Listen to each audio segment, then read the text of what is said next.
La exposición que vamos a hacer es sobre los contratos administrativos, sus características y el régimen jurídico aplicable. La administración pública venezolana considera dos tipos de contratos de acuerdo a un criterio amplio y a un criterio restringido.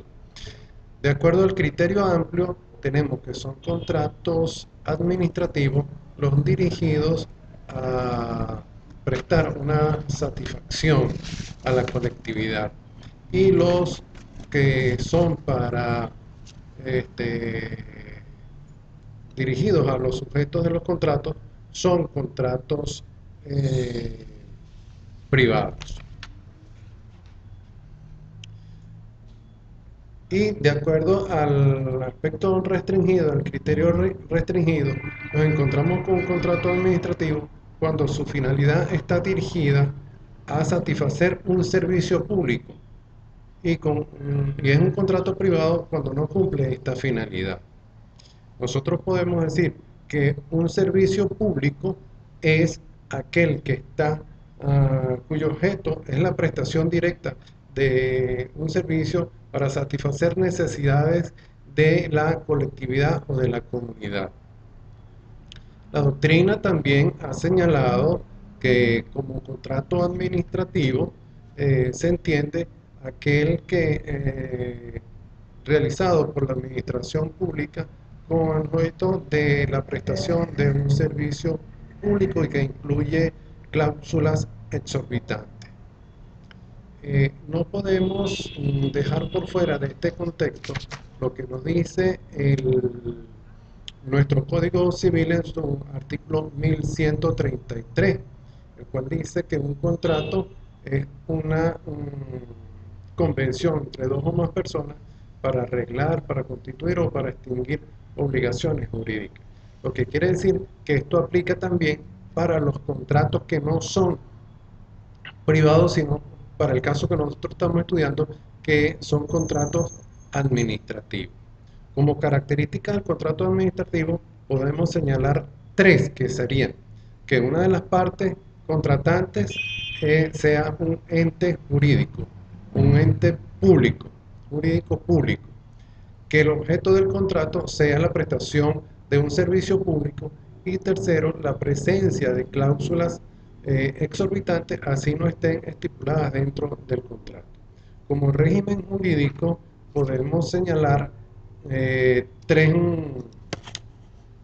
tres sentencias de la Sala Político-Administrativa del Tribunal Supremo de Justicia, quienes son los que van a dar la pauta para establecer estos lineamientos.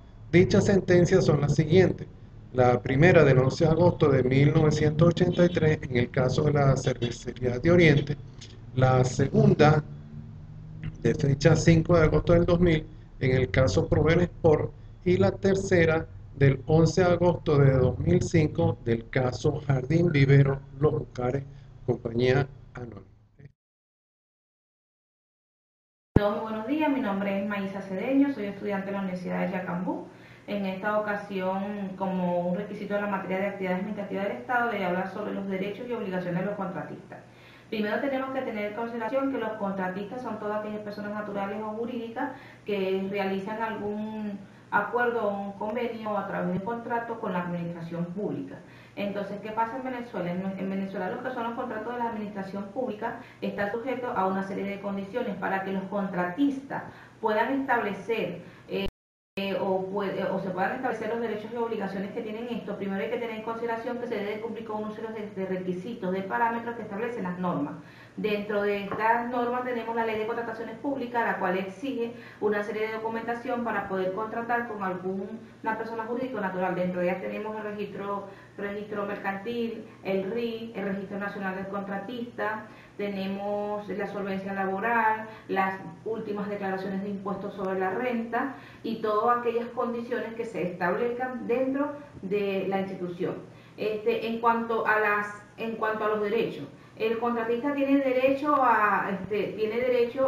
una vez que haya cumplido con todos los parámetros que establece la ley, tiene derecho a que el ente contratante cumpla de manera idónea con con ese pago que va a realizar por un servicio que éste preste, que tenemos que tener en consideración que en lo que es por lo menos la prestación de servicio o lo que son los contratos de la administración pública, tenemos los contratos para las obras públicas. En los contratos de obras públicas está también los contratos de adjudicación y están los contratos para lo que es consumo. Una vez establecido el tipo de contrato, estas personas tienen que cumplir con los tiempos establecidos, como la otorgación del bien y el servicio de manera adecuada, por eso es que se realiza control preceptivo en el caso de compra. Si es una ejecución de obra, tienen que ejecutarla en el tiempo reglamentario. Hola, mi nombre es María Flores. En esta oportunidad les voy a hablar sobre las cláusulas exorbitantes en los contratos de la administración pública.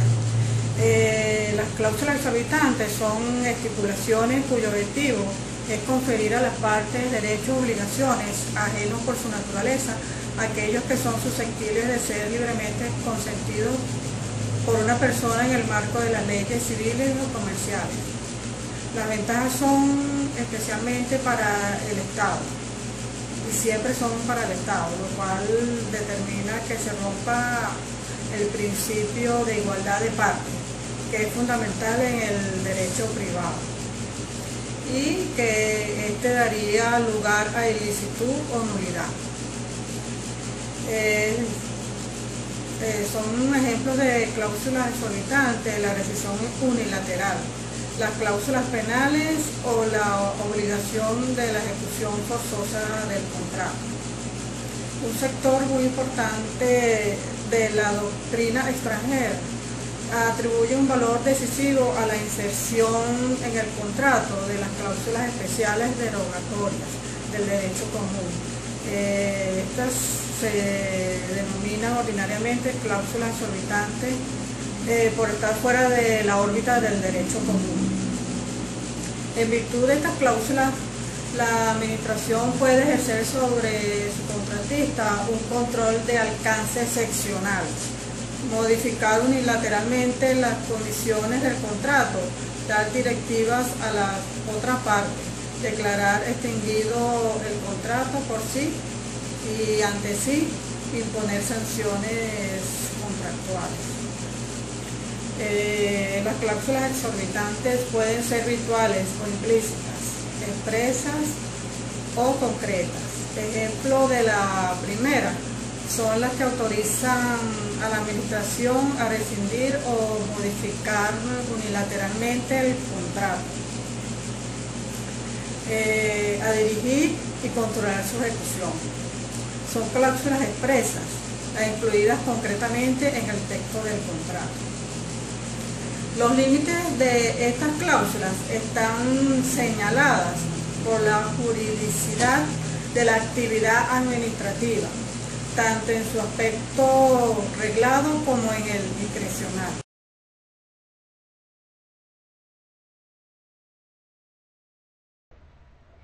Hola, mi nombre es Iris da Silva, pertenezco al equipo número 1.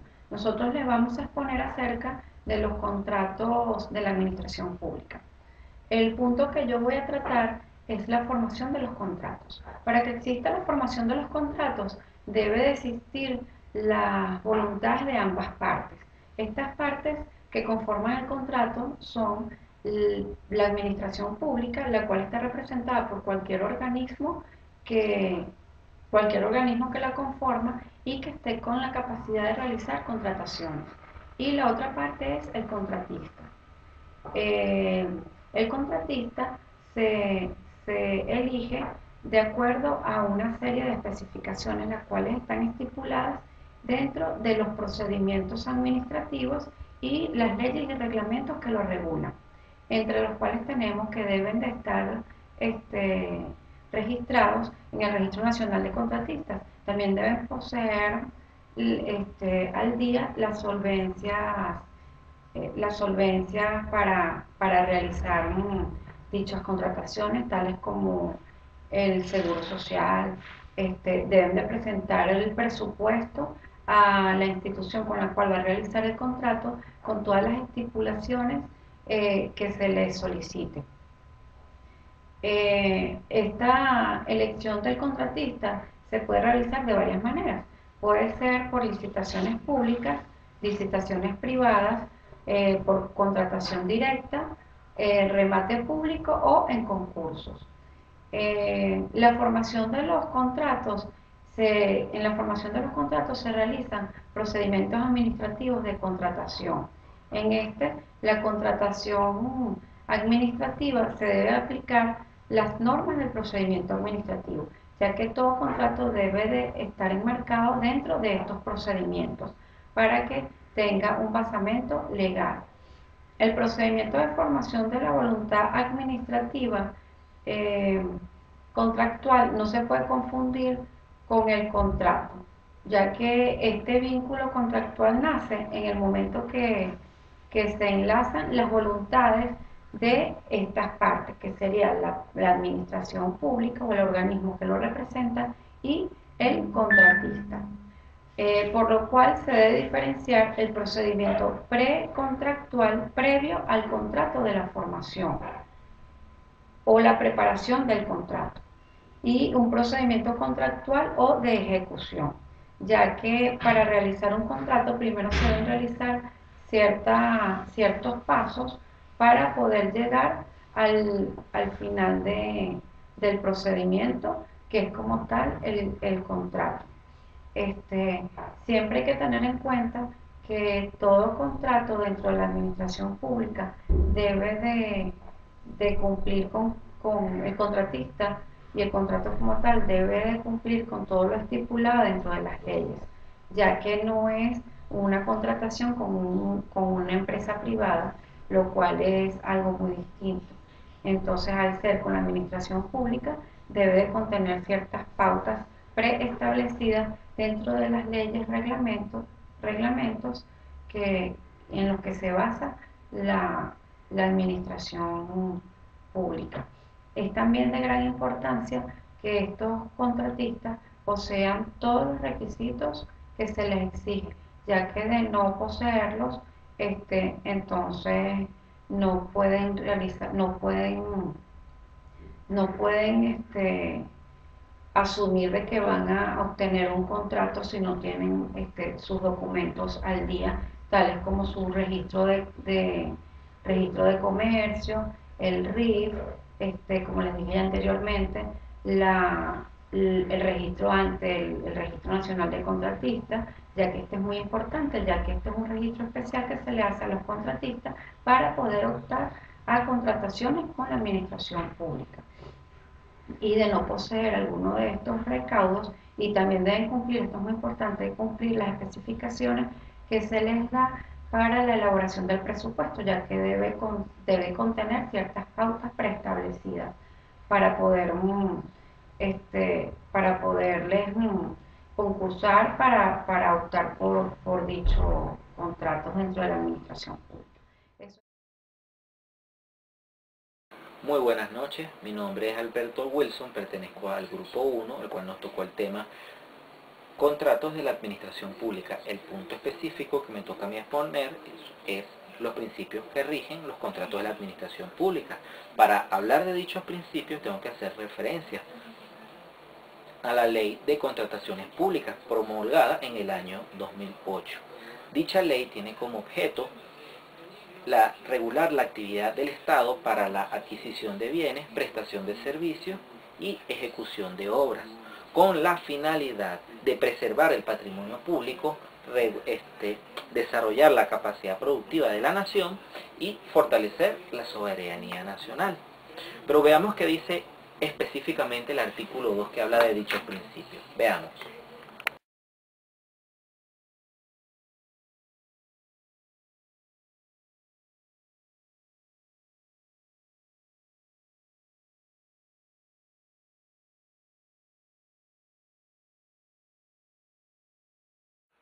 Veamos de forma más detallada estos 8 principios. En primer lugar, el de economía, que está muy relacionado con los términos eficiencia y eficacia. Quiere decir que se ejecute en el tiempo programado, con los recursos de la mejor forma distribuidos, de forma tal que el Estado como tal hasta tenga la posibilidad de economizar un dinero que puede utilizar en otras obras, en otras contrataciones, en función de todos los conciudadanos.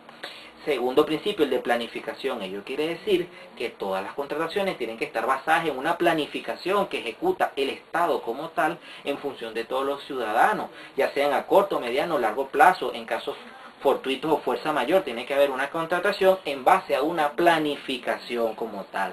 En tercer lugar, el principio de transparencia. Ello quiere decir que todos los actos públicos han de ser de transparentes para que puedan ser supervisados, para que puedan ser chequeados por aquel que lo solicite, como por ejemplo por otras instituciones de la administración pública. El principio de honestidad, que no es inherente a la administración como tal, sino al funcionario como tal, que al momento de hacer la selección de los entes de las empresas que va a contratar o de las contrataciones, que actúe de forma honesta, evitando la concusión, la corrupción, el enriquecimiento ilícito, el tráfico de influencias.